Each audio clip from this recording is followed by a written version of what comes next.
Гостин во Република ТВ е асистент доктор Ирина Богданова, офталмолог при Универзитетската клиника за очни болести. Добар ден, доктор Богданова. Добар ден. Ке разговараме за најновите истражувања кои покажаа дека дури 10% од македонските ученици имаат проблеми со видот. Систематските прегледи откриле дека 6000 основци, 3000 средношколци се или кратковидни или не препознаваат, односно имаат слепило за бој. Како вие би ја коментирале оваа бројка? Да, видете сега малку околу бројките, значи не може до тој степен со сигурност да се каже, значи тоа се сепак некои, да речам, од разни испитувања добиени податоци, но сепак може да се предочи дека последниве години се зголемува, дури двојно е зголемена бројката на деца кои што имаат потреба од диоптрија или кои што имаат некои други заболувања на очите. Сега знаеме дека модерниот начин на живење, најмногу децава се во затворени, значи, услови, со тоа што од најмали нозе се концентрирани пред монитори, со тие нивни игри, да кажам, PlayStation и така натаму. Понатаму со текот на растот тие се концентрираат на лаптоп, на компјутер и така натаму. За време на студиите, односно за време на школувањето и некои податоци читаат исто така голем дел од времето поминуваат на компјутер. И целото тоа си носи своји последици. Со тоа што очите, значи највеќе трпат во овој процес, да речам, поминат пред компјутери и лаптопи, бидејќи и мускулот на окото, како и сите други мускули во организмот, до одреден степен, значи, може да издржи, понатаму се заморува и почнува да декомпензира. Таа декомпензација ја се исполнува како диоптрија, значи појава на диоптрија кај децата. Дали македонците имаат навика да ги носат децата на систематски, односно на превентивен преглед, или па тоа е се оставено на редовните систематски контроли кои се вршат? За жал, значи морам да предочам дека многу се ретки тие родители кои што превентивно ќе го донесат детето на преглед, чисто да се провери дали има некоја диоптрија или некое пореметување на очите, значи чисто превентивно.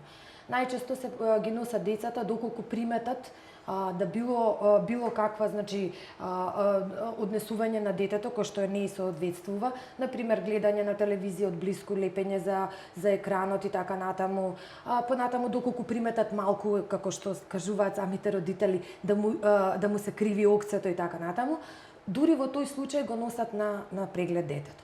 А сепак јас морам да кажам дека многу би било поубаво и покорисно кога би можеле родителите чисто превентивно од околу 3-та година до 4-та и така натаму да си ги донесат своите деца на еден превентивен преглед, бидејќи што порано откриена, значи диоптрија или слабовидност на некое око кај децата, ќе има многу подобри резултати доколку се лекува на време. Така. Дали ненавременото откривање на аномалиите, посебно во детска возраст, може да доведе до неповратно слабење на видот, а потоа и до искривување на положбата на очите, односно страбизам? Да, секако, бидејќи самиот збор страбизам или кривогледство или кривење на очите настанува како резултат на намалување на видот на окото. Односно, тоа око што се криви не гледа. Значи, доколку престане да гледа окото, тоа започнува да се криви. Или доколку не гледало од раѓање или така натаму, започнува да се криви окото. Сега, тоа е еден процес на кој што, значи, најпрво треба да се врати видот на тоа око, со тоа што се намалува, нели, со затварање видот на другото око, се враќа видот на окото кое што не гледа, па потоа доколку е потребен хируршки третман ќе се исправи окото во одредена позиција.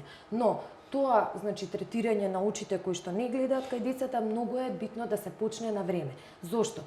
Бидејќи доколку не се почне на време, се развива една амблиопија или слабовидност која што настанува во центарот за гледање во мозокот и веќе после одредена возраст не може ни да се врати вид или нормален вид, да речам, на децата. Затоа е битно на време. Што би им препорачале на родителите?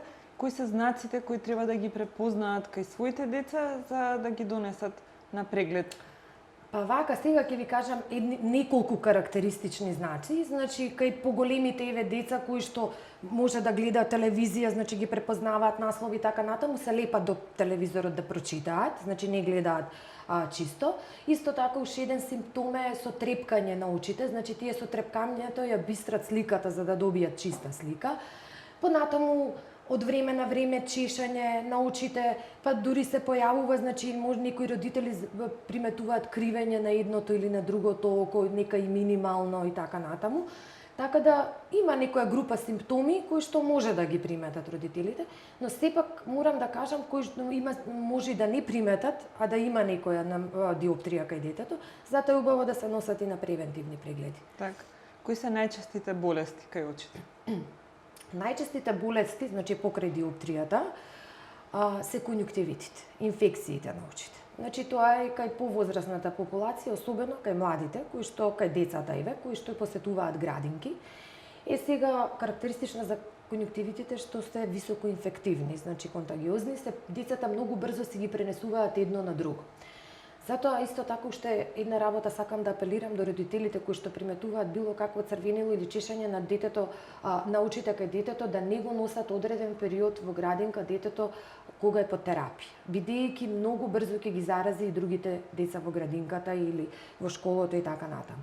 Тоа е, да кажам, многу често се среќаваме еве сега со тие болести кај децата, инаку други вака сега за сега нема, мислам сега инцидентно поредко некои други заболувања, но не спаѓаат во некоја група која што може да се каже дека е. Така. Дали пациентите со висока миопија треба да бидат внимателни со физичката активност? Да. Значи треба да бидат внимателни, бидејќи самата висока миопија доведува доколку е под голем напор, значи организмот, било каков напор, значи физички, психички, така натаму, може да дојде до одлепување на ретината позади, а тоа е комплетно губење на видот. Така да, значи минус диоптрија или миопија кои што имаат, кои боледуваат пациенти, треба да бидат особено внимателни при физичка активност, било тоа да е од рекреативен тип, значи спортување по сали и така натаму, и били дигање тешки предмети и така натаму, значи треба да бидат доста внимателни во тој поле.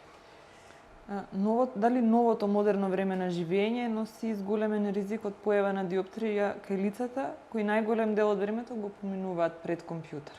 Да, значи и тоа е уште еден, да кажам, податок кој што може да се сретне и на интернет, а и ние сме го приметиле во нашите прегледи и истражувања кај нас, е дека миопијата представува огромен проблем на новото општество, значи каде што едуцираноста е на друго ниво, значи веќе сите се, најголем дел од луѓето поминуваат, дури тие кои што професијата не име на лаптоп и на компјутер, голем дел од слободното време го поминуваат на компјутери и лаптопи.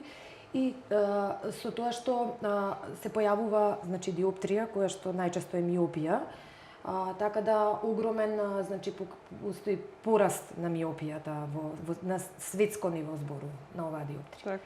Дали само редовното носење на очила и редовни контроли се доволни да се намали диоптријата?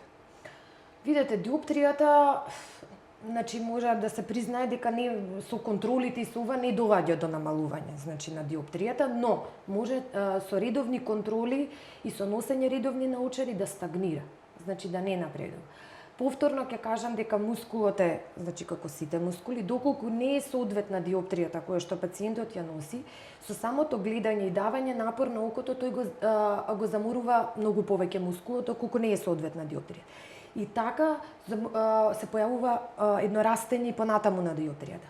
А доколку е соодветна диоптријата, значи самото око не се заморува, значи лагодно се гледа, така да со редовни контроли може да се доведе до стагнација на диоптријата, да нема нејзин пораст понатаму.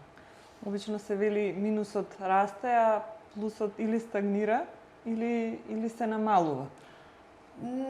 Зависи за која болест станува збор, бидејќи на пример има минусот расте до една граница во животот, да речам, додека не се јави една друго заболување през биопија, тоа е за читање од блиско кога се намалува видот. Така да тоа е плюс диоптрија, па се компензира со минусот, па тогаш почнува минусот да паѓа, така да кај Различно е. Значи, независно од заболувањето, може и да расте и да се намалува диоптријата.